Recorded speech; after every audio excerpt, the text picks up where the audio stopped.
And the Kenya Union of Post-Primary Education Teachers have hit out at the Teachers Service Commission, TSC, over show-cause letters addressed to striking junior secondary teachers.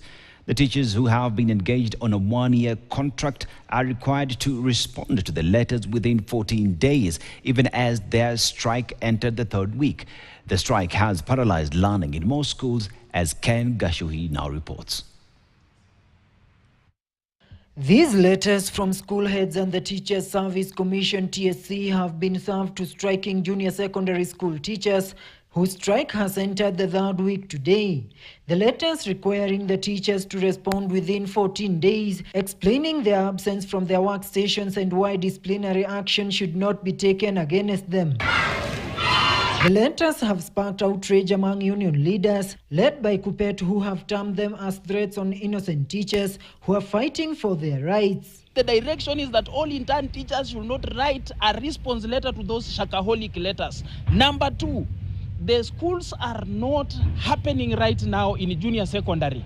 The primary school teachers are not capable of handling junior secondary. Their teaching methodology is not well equipped. All those show-cause while letters that have been issued by TSC to these intern teachers must be withdrawn. And we are saying today that those letters are null and void.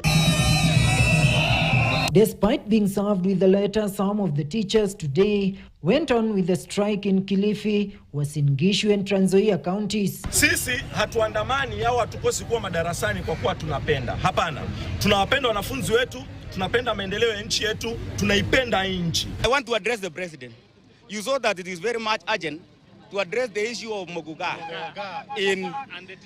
in coastal areas. That was very urgent to you. We have never heard you talking about the plight of JSS teachers.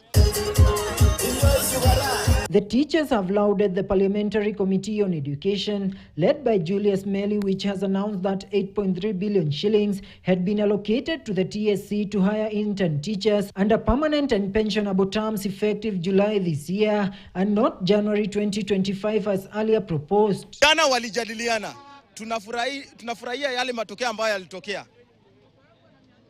Lakini tunataka TSC yenyewe izungumuzie swala hili ndiposa walimu watajipata pale darasani. Been away for the whole month from school and the government is saying nothing. We want to urge the government to just do one thing, that is confirm the interns. Kuppet has warned that if the Teachers Service Commission will not address the demands, teachers in senior secondary schools will down their tools. We are going to Nairobi. On Wednesday, we will be having our National Governing Council meeting.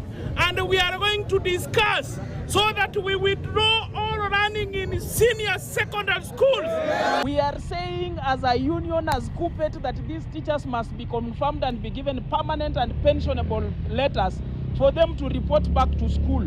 Their terms of employment have been illegalized. Ken Gashuhi, KTN News. For 16 years, Francis